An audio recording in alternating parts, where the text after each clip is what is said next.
Hi everybody, welcome back, or hello if you're new, I'm Febrith. Today I thought I'd do something a little bit different. It's a game review for Reka, or Raika, not quite sure how you pronounce it. It's still in development at the moment. It's by Ember Storm Entertainment, and this was recommended to me by one of my Facebook friends, Jacob, who thought that I might like it. Having reviewed the map of materials a couple of months ago, I thought, sure, why not? Let's give it a go. I didn't Google it, I didn't check it out at all beforehand, I just bought it on Steam and loaded it up, and here I am. So it's basically it's a kind of witchy cottagecore type of game. It has a very beautiful aesthetic. I very much enjoy the graphics enormously. It's quite limited at the moment. There are only 3 save slots available, but you can customize your character to an extent, and you will find clothes and things out in the world as well, which is very nice.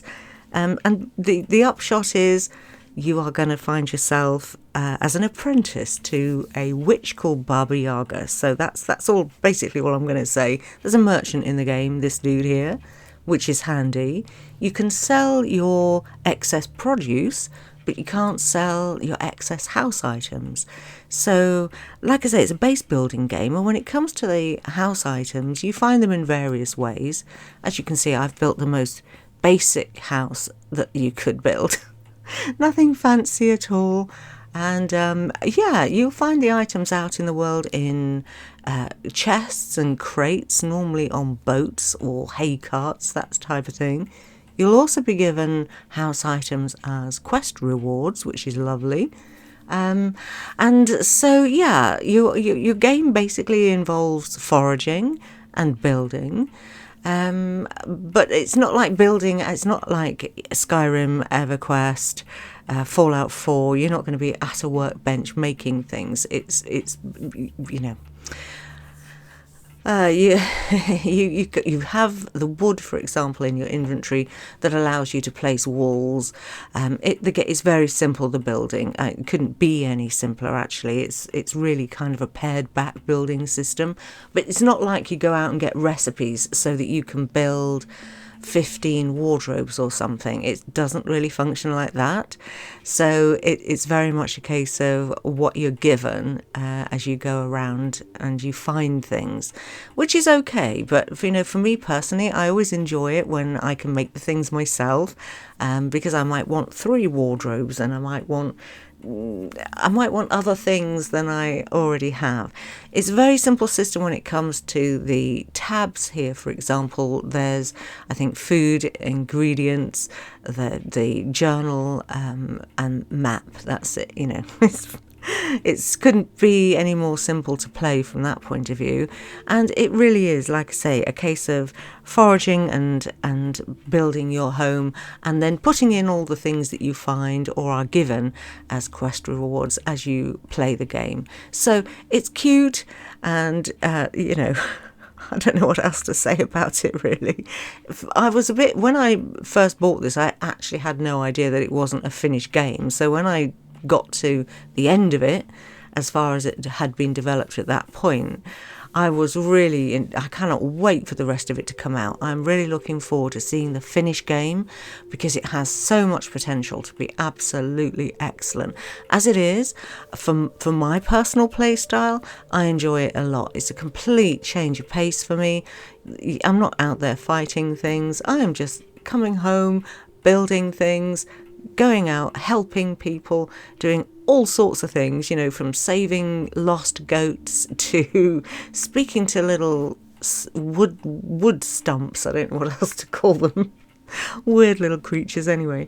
It's super blinking cute, actually, and I like the lore behind it. It feels very folksy, and I can see myself playing this for quite a while, as more and more is added.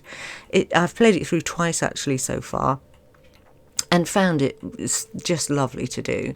Also, you can cook in the game, so you're out there foraging for ingredients to make meals. You don't eat, but you can trade meals with people. People in the villages will ask you for whether you have any spare food because their harvest hasn't come in properly or something. And if you can match up what they're asking for with something that you've got in your inventory, it's great, because they'll give you gold and they'll give you house items, and it might be something completely unique that you haven't seen before, and I just love it when that happens. Yes, your house moves. It is on chicken legs. It's completely bonkers, isn't it? It's like Howl's Moving Castle, and this just reminds me of a Skyrim mod where it was actually on mud crab legs. But yeah, it's great. If it's a typical RPG insofar as you're going to hit an invisible wall. If you go too far in one direction or another, then you will nose plant into an invisible wall, so you know you can't go that way. Exploring the map is great fun though. You'll find points of interest around and about the place. You can't fast travel, it's none of that. You can fast travel back to your home due to the quest line that you'll go through with the witch. And that's nice. That's a cool feature. You get a talisman that will enable you to just fast travel back again, which is really handy because you do actually travel quite some distance. The maps aren't massive, but you're on foot, so they often feel bigger than they actually are, if you know what I mean. And yeah, you get these little pop-ups when you sort of when you zone, and it will, for want of a better word, zone, you know. And it'll give you little helpful tips and so on.